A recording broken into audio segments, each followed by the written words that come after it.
વાલા વિદ્યાર્થી છાત્રો, જુઓ, જોતજોતામાં વર્ષ પૂરું થયું, પરીક્ષા આવીને ઊભી રહી. શાળામાં ભણ્યા, 12મા ધોરણમાં, 10મા ધોરણમાં પરીક્ષાની તૈયારીઓ પણ કરી છે. તો જરાય ગભરાશો નહીં, ખૂબ શાંતિથી વર્ગમાં પ્રવેશ કરજો અને જે તમારી બેઠક હોય ત્યાં શાંતિથી બેસજો. પ્રશ્નપત્ર હાથમાં આવ્યું, સહેજ પણ બીશો નહીં. હા, ધીરજ રાખીને હળવાશથી એને વાંચજો. વાંચીને જે પ્રશ્ન સરસ આવડતો એને પહેલો લખજો.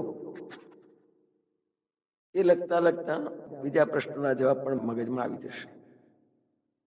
સાવધાનીપૂર્વક, સહેજ પણ બીક રાખ્યા વગર લખીશું ને તો આપણે સારામાં સારા ઉત્તર આપી શકીશું અને સારામાં સારું પરિણામ લાવી શકીશું.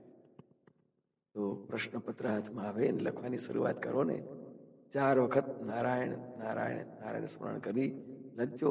યોગીરાજ અવધૂત સંતરામ મહારાજની દિવ્ય અખંડ જ્યોત, જ્ઞાન જ્યોતના આપ સૌને આશીર્વાદ અને આપ સૌને ખૂબ સારી સફળતા મળે એવા આશીર્વાદ સાથે જય માતા.